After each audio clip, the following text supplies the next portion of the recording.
Time to get out there and enjoy it while you can, maybe with the kids. Parenting Powers, Julie Freedman Smith is with me this morning, and we're talking about chores. And when is it a good time to get the kids started on the chores? So when is it a good time? Right away. Right away, oh my goodness. So my kids are 6 and 8, so you're saying they can start now? They can start as young as 2.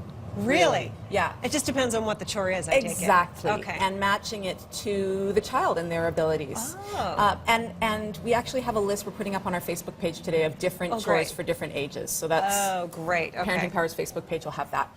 Because chores are really important for kids to have a sense of purpose, to feel like they belong in the family and they have value. Okay.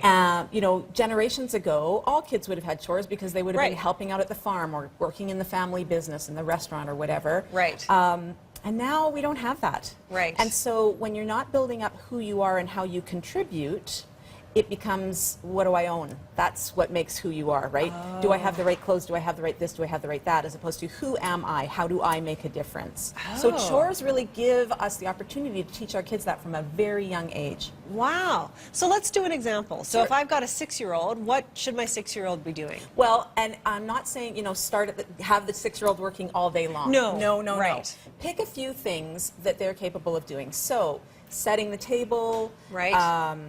Making simple breakfast, making lunches, clearing the table, loading and unloading the dishwasher, Right. Making their bed, personal hygiene. Right, all these things. I mean, maybe not all of them. Right, but whatever. Pick and choose what makes sense and start to teach them some chores. Oh, okay. And so then for my 8-year-old, for example, I've already got her doing the clearing off the table and setting the table.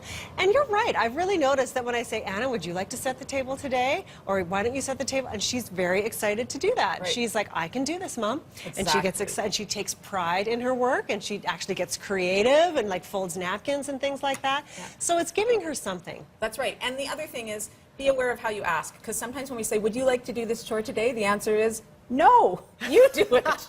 You can't make me, right? So it's more like, now's the time, you know, the table, please set the table. Right. Please unload the dishwasher. And you can, and it's better to not spring it on them. So have a family meeting, have a plan. Okay. And maybe you have 4 things that you'd like your kids to do, and ask them each to choose 2 or ask them to choose 1. Some families like to rotate through. Right. My kids stick to their own things. They each have their things and they know what it is. But it's really important to outline the what, the when, and the how. So what is the task? Okay. Because clean your room, pretty vague. Right. But books on the bookshelf, bed made, clothes in the hamper. So articulate the what. Specifically. Okay. The when it needs to happen. So my kids know that dishes from the dishwasher and from the sink need to be put away before anybody touches technology. Okay. So be really clear. You know, this comes first, then that. Right. Or recycling happens on Monday nights. You know, so be very specific with that, because then they can't fart around and say, oh, I didn't know. I'm doing it later. Yeah. And then, when are you doing it? When are you doing it? You become that nagging mom, you know? I have a question. Sure. My 2 kids are pretty close in age. They're 20 months apart. Yeah. What if they start fighting over the chores? I want to do this chore and I want to do that chore. How do you negotiate that? Well, it wouldn't be the first fight, right? No. So then you say, wow, sounds like we have a problem. How are we going to fix this? Right. Can you guys work it out, or do you need my help? And oftentimes, kids will come up with a plan and, you know, give them a calendar. Who's doing it what day? Right. Or who's doing it what week? Are you rotating by week? Are you rotating by day? Is there a day that one child has hockey so they can't do it, that's the other day? So ask your kids to solve the problem, and if they can't, then start asking, well, do you want to do it weekly or do you want to do it daily? Okay. Let's get the calendar out. Teaching them to solve those problems is another way that they feel good about themselves, because then they know they can solve the problem. They can solve it all by themselves. That's right. Fantastic. Great ideas, Julie. Thank you. So much going on, and this will, of course, be all on your Facebook page. We can put links to that from our website, breakfasttelevision.ca. Julie, thank you so much for coming in again. My pleasure. And